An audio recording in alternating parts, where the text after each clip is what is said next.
atitude conforme a palavra de Deus. Irmãos, existem dois tipos de medo.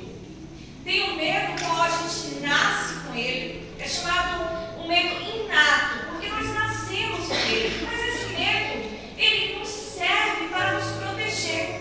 Ele é considerado como precaução. Não é exatamente um medo, é aquele medo que nos impede de sair correndo pela rua, por uma rodovia, porque a gente tem medo de morrer. É o medo de passar em meio a um fogo, porque temos medo de ser queimados. Então, esse é o medo inato, no qual nascemos, de precaução. Porém, tem um segundo medo, este medo que a Bíblia relata. É o medo que nos bloqueia, é o medo considerado, chamado, ele é aprendido ao longo do tempo.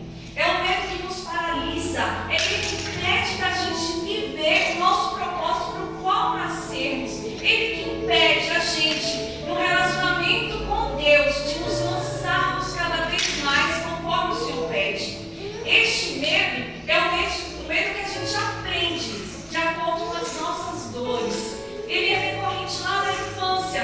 São medos que nós absorvemos mediante as dores que vemos dos nossos pais ou tutores, pessoas que cuidaram de nós. Nós absorvemos diante do que vivemos constantemente. Eles vivendo naquele medo e de tanto observá-los, vemos naquele medo, sendo traumatizados, nós pegamos aquele medo para nós.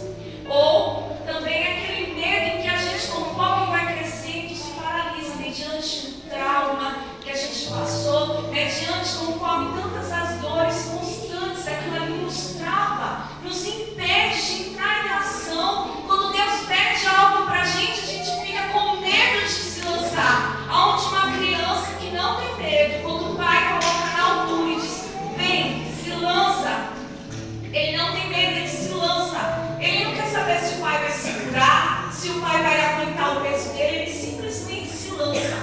Mas quando a gente tem medo, quando o Senhor Jesus fala, vem, anda, ele não consegue. Ele fica medindo, ele fica calculando, ele fica analisando, ele atrapalha o agir de Deus, porque ele tem medo se Deus realmente vai aguentar a força dele, se Deus realmente vai segurar. Mas tudo isso é inconsciente, irmãos. Porque se fosse consciente, a gente diria, cala a boca, medo. Deus é todo poderoso. Deus é dono dos céus e da terra. Como que ele não vai me aguentar? Por isso que eu estou falando e declarando que nessa noite toda a cegueira venha cair.